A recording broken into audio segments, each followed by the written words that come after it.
लाल button पर click करके आप हमारा चैनल से जुड़ जाइए और भोजपुरी के हर खबर हर जानकारी से अपडेट रहम।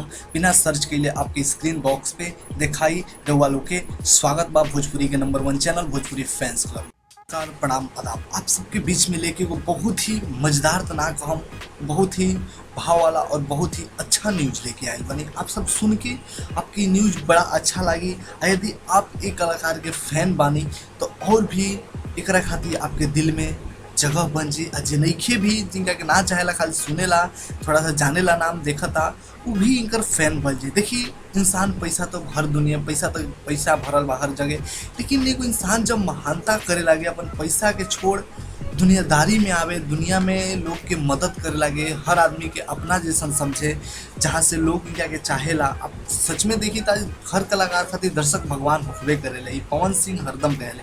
अब पवन सिंह के महानता देखे में आइल बा। ई महानता के कारनामा कइला पे आप जहाँ भी पोस्ट देखा तनी, न्यूज शेयर कइल बा, में दर्शक के खाली कमेंट पड़ी, केहू कहता ग्रेट पवन सिंह जी ई होला, मतलब बहुत सारा कहाँ गए नेता लोग का कर रहा बा, ठीक है। लेकिन एगो शब्द जौन में से निकल के आओ था दर्शकन के मुंह से, द ग्रेट पवन सिंह। पवन सिंह आप महान हैं, आप बहुत अच्छे, आपके दिल बहुत अच्छा है। मतलब ऐसे मतलब आपने सिर्फ सिंगिंग का ही नहीं बहुत कुछ किया, मतलब बहुत सारे दर्शक तारीफ इनका के करता लोग, भगवान तक लोग कहता ग्रेट कहे लागल बा। वाह वाह पवन सिंह, आप ग्रेट बानी। तो का कैले बस ये कि वो शहीद के घर में जाके ओकरा बाप मतारी के संतावना देले, वो लोग के समझाइले कि राउर एगो बेटा मरी गइल बा, यानी अमर हो गइल बा देश खातिर, लेकिन एगो बेटा अभी जिंदा बा। आप सबके कोनो भी मदद के जरूरत पड़े तो एगो बस मैसेज या कॉल हमारा पास कर दें कि बेटा हमारा है जरूरत बा, हम आपके चंद मिनट में यानी कह दी आपके पास वो सामान पहुंच जाई, वो चीज़ पहुंच जाई। ये बात हटे भैया आपके बतावल जाए, जगदीशपुर के तुलसी जगह, जगदीशपुर में एगो तुलसी गाँव ओइचा के हटे, जगदीशपुर तुलसी के वो जगह के नाम बा, जहाँ अभय मिश्रा नाम के एगो हमनी के शहीद भाई अमर हो गइल बा सुकमा नक्सली हमला में। आपके बहुत ही दुख हुई। हर आदमी को आजकल बहुत ज़्यादा शहीद लोग हो रहा बा, सैनिक हमनी के मरात तारे, हर जगह हमला का करम जा।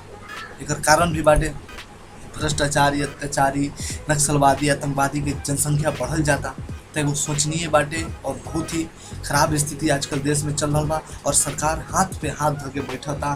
कौनो सरकार हमनी के राज्य के ही सरकार हो कि बिहार में भइल बा कांड, यानी आरा जिला भोजपुर में भइल बा कांड जगदीशपुर। तो सोचनीय बाटे सरकार के थोड़ा और मदद करे चाहिए फैमिली के, कहे कि वो विश्वास और आस रहेला बेटा फैमिली खातिर, वो चल जाला तो परिवार की स्थिति बहुत ही बिगड़ जाला। तो आप सबके आशा कर दनी कि हमारी रिपोर्ट अच्छा लागल हुई तो कमेंट में कुछ कही जा, लाइक करी जा और लाल बटन पर क्लिक करके हमारे चैनल से जुड़ जाए। भोजपुरी में आप सबके बीच में लेके आवेली खबर आपके जैसन सेम टू सेम, जैसे आप बात करेंगे, जैसे आपके हाव बा वही भाषा में बात करेंगे। Thank you. जय भोजपुरी।